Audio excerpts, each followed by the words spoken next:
Hello everyone. तो अब हम MSU 3 के एक और इम्पॉर्टेंट टॉपिक पे डिस्कशन कर रहे हैं। तो हमारा टॉपिक है civil society.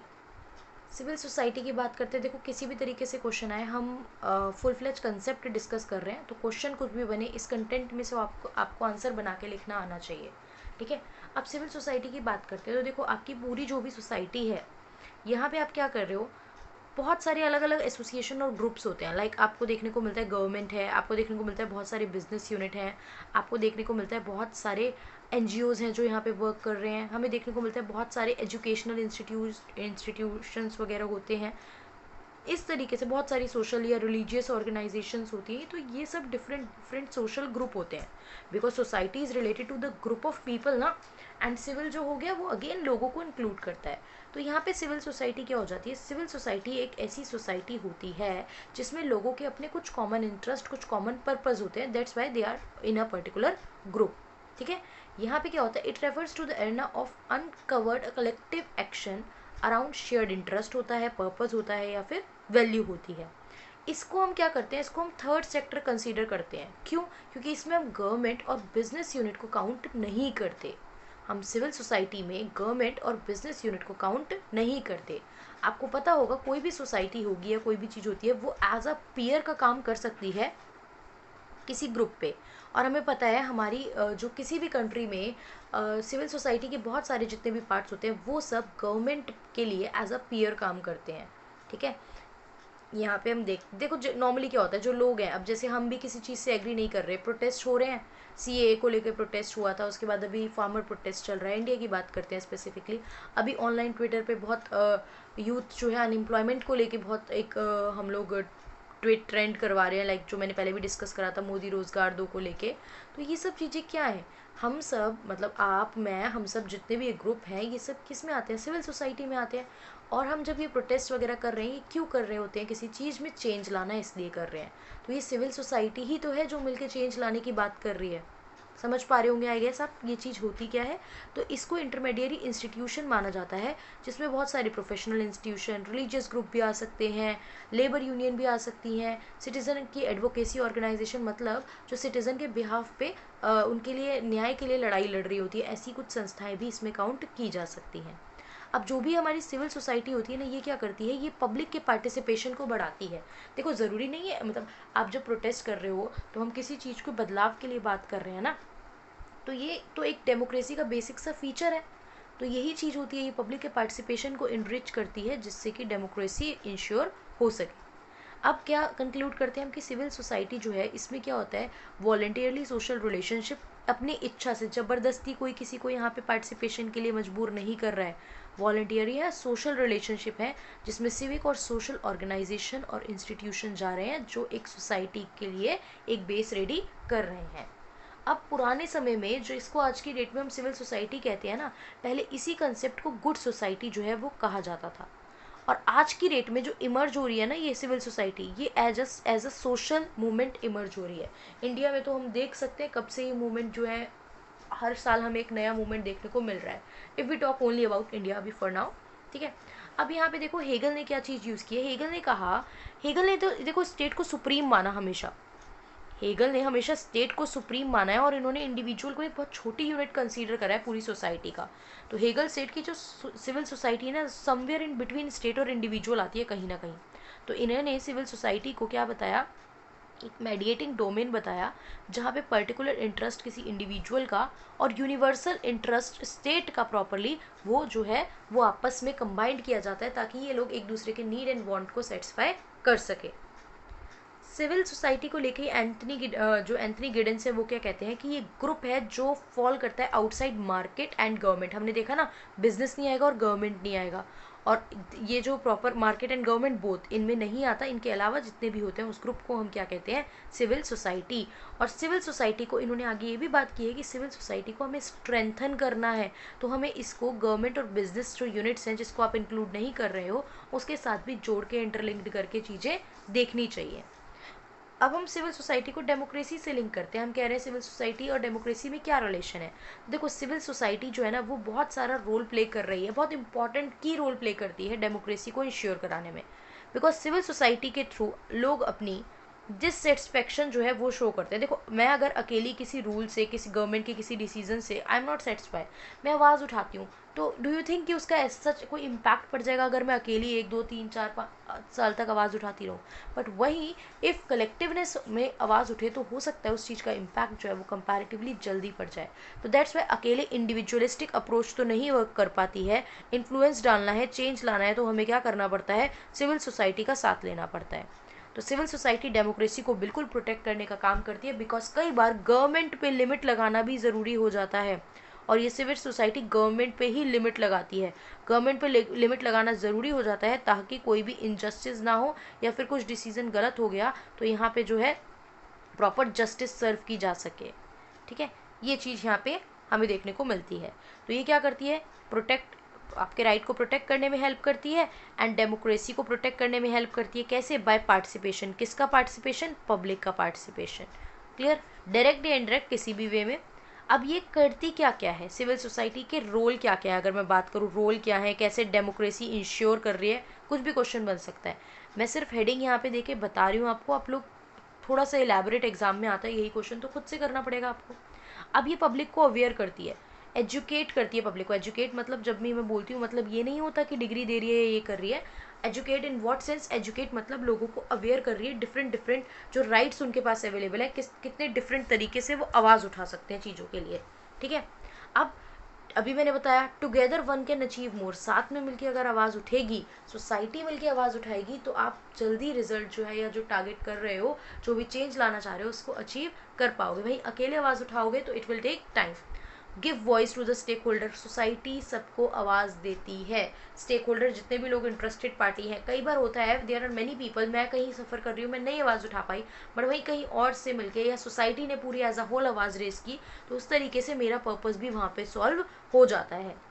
Increase transparency, civil society जो है वो गवर्नमेंट से डिमांड करती है, गवर्नमेंट से डिमांड करती है कि चीज़ें प्रॉपरली पता होनी चाहिए, फेयर होनी चाहिए, तो इस तरीके से ट्रांसपेरेंसी भी मेंटेन रहती है। देखो आरटीआई जो आया था, RTI right to information act आया ना 2005 में, इन इंडिया बात कर रही हूँ मैं अभी, नॉट ऑन इंटरनेशनल लेवल। तो this is an example of transparency, कि हम गवर्नमेंट से ट्रांसपेरेंसी की डिमांड कर रहे हैं।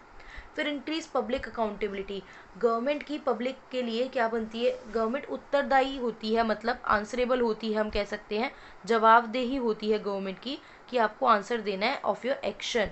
कौन होता है? गवर्नमेंट होती है। तो ये गवर्नमेंट की क्या करती है? अकाउंटेबिलिटी और आंसरेबिलिटी बढ़ा देती है, बिकॉज नहीं अगर आप गवर्नमेंट ये काम करके चलेगी तो there are people who can protest, who can raise their voice against the government. अब यहाँ पे अलग अलग मैटर्स पे डिबेट इशू होता है, डिफरेंट डिफरेंट मैटर पे, क्योंकि सिर्फ एक चीज़ के लिए, देखो एनवायरनमेंट को लेके अलग ग्रुप बना हुआ है। अगर मैं एनजीओज़ की भी बात करूँ, आपने सुना होगा नॉन गवर्नमेंट ऑर्गेनाइजेशन होती हैं जो बहुत सारी अलग अलग स्पेयर्स को प्रोटेक्ट करने का काम कर रही हैं, और वो एक बहुत इंपॉर्टेंट सिविल सोसाइटी का काम करती हैं किसी भी चीज़ में आवाज़ रेज करने में, चाहे एनवायरनमेंट को लेके मैटर हो, चाहे वुमेन को लेके मैटर हो, वुमेन का क्राइम या वुमेन एजुकेशन, कुछ भी मैटर हो। ठीक है, आजकल तो हम एलजीबीटी कम्युनिटी की भी बात कर सकते हैं, इसको लेके भी चीज़ें हैं, मतलब मल्टीपल एस्पेक्ट में जो है ये एनजीओ काम कर रहे हैं। तो यहाँ पे भी जो सोसाइटी है वो डिफरेंट डिफरेंट टॉपिक पे डिबेट और इशू रेज करती है। लेजिटिमेट मतलब लीगल, गवर्नमेंट को जब आप लिमिट लगा रहे हो, गवर्नमेंट चीज़ें कर रही है, with in the legal framework करेगी, तो जितनी जो भी सिविल सोसाइटी का भी वर्क हो रहा है वो भी किस बेसिस पे होगा? लीगल बेसिस पे होगा। अब प्रॉब्लम क्या आती है? देखो सिविल सोसाइटी ठीक है, आवाज़ उठा रहे हो, प्रोटेस्ट कर रहे हो, वटेवर, ये सब चीज़ें तो ठीक है, बट कई बार क्या होता है, ज़रूरी नहीं है आप जो लोग ग्रुप उठ के मुद्दे उठाने लग रहे हैं हर बार वो सही ही हो। ठीक है, लाइक रिजर्वेशन को लेके कोई मुद्दे उठाए और मुद्दे उठा के मैटर चल रहा है, एंड देन वायलेंस हो जाए, वायलेंस में मासिव डिस्ट्रक्शन हो जाए, बहुत लोग मर जाए, बहुत प्रॉपर्टी का नुकसान हो जाए, तो वो कहाँ से फिर वो प्रॉपर डेमोक्रेसी रही? तो यहाँ पे इशू जो है वो हमेशा डेमोक्रेटिक हो ये ज़रूरी नहीं है। प्रोटेस्ट वायलेंस भी हो सकता है, और इसको अगर कंट्रोल प्रॉपर्ली ना किया जाए तो एडमिनिस्ट्रेशन में भी रुकावटें आ सकती हैं, देश को चलाने में, शासन व्यवस्था में, प्रशासन में भी प्रॉब्लम हो सकती है। मैंने बोला एनजीओ जो है वो सिविल सोसाइटी में, मैं सारे टॉपिक कवर कर रही हूँ, कैसे सिविल सोसाइटी से अलग अलग चीज़ें लिंक है। डेमोक्रेसी हमने देखी, अब हम देखेंगे NGO. NGO is non government organisation, तो कैसे एनजीओ सिविल सोसाइटी एक्टर का रोल प्ले कर रहा है। अभी बताया एनजीओ के through there are various people जो अपनी वॉइस रेज कर पा रहे हैं, बिकॉज अकेले तो आवाज़ रेज करके रिजल्ट मिल नहीं है, तो एनजीओ के थ्रू आवाज़ रेज करते हैं।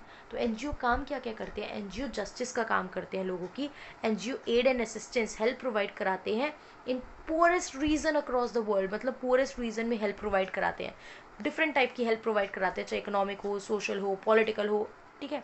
प्लस वोकल लॉबिस्ट होते हैं और on various policy issue, vocal मतलब आवाज़ बनते हैं आपकी, हम आप बोल नहीं पा रहे हैं बट ये क्या बनते हैं, आवाज़ बनते हैं। लाइक आपने देखा होगा, मैंने अभी तो कुछ मैटर बताए ना, वुमेन हो गया, आपका एनवायरनमेंट हो गया, एलजीबीटी हो गया, प्लस कंज्यूमर प्रोटेक्शन को लेके हो गया, बहुत सारी चीज़ों को लेके अलग अलग एनजीओज जो है वर्क करते हैं, सबका अपना रोल होता है। अब according to Paul Streeten, NGO के पास एडवांटेज होती है डेवलपमेंट को प्रमोट करने में। कैसे एनजीओ डेवलपमेंट को प्रमोट कर सकते हैं, देखो कॉस्ट बहुत ज़्यादा नहीं है, सस्टेनेबल डेवलपमेंट को प्रमोट कर सकते हैं in each and every field, plus यहाँ पे इनकी जो रीच होती है वो पुअर एंड मार्जिनलाइज पीपल तक जा सकती है। तो पुअर एंड मार्जिनलाइज को अगर भला होगा तो डेवलपमेंट तो ऑटोमेटिकली अपने आप होगी ही होगी। इनोवेटिव एंड फ्लेक्सिबल बहुत ज़्यादा होते हैं ये, तो रिजल्ट इनका काफ़ी अच्छा रह सकता है। ये इस आइडियोलॉजी से ही काम कर रहे होते हैं कि इन्हें वेलफेयर करना है। इनकी आइडियोलॉजी ही क्या होती है कि हमें किस बेसिस पे काम कर रहे हैं, एनजीओ को देखो प्रॉफिट तो अर्न नहीं करना ना, ये इसी आइडियोलॉजी से आते हैं कि हमें करना ही क्या है, वेलफेयर है। प्लस अडॉप्ट करते हैं bottom up strategy. Bottom up क्या होती है, बॉटम अप मतलब यहाँ पे अगर देखो नीचे तो पुअर पर्सन है ना सबसे नीचे, तो ये इनके वेलफेयर की बात करते हैं और फिर अपर में मूव करने की बात करते हैं, तो इसे हम क्या कहते हैं, बॉटम अप स्ट्रैटेजी। इसी में आगे हम एक क्वेश्चन और रेज कर सकते हैं कि आप कैसे चेक करोगे एफिशिएंसी एक एनजीओ की, एक एनजीओ एफिशिएंट है या नहीं। देखो अभी लास्ट कुछ टाइम में 1-2 साल पहले गवर्नमेंट रूल लाई थी जिसमें के चलते गवर्नमेंट ने बहुत सारे एनजीओ को इनइफेक्टिव कर दिया था।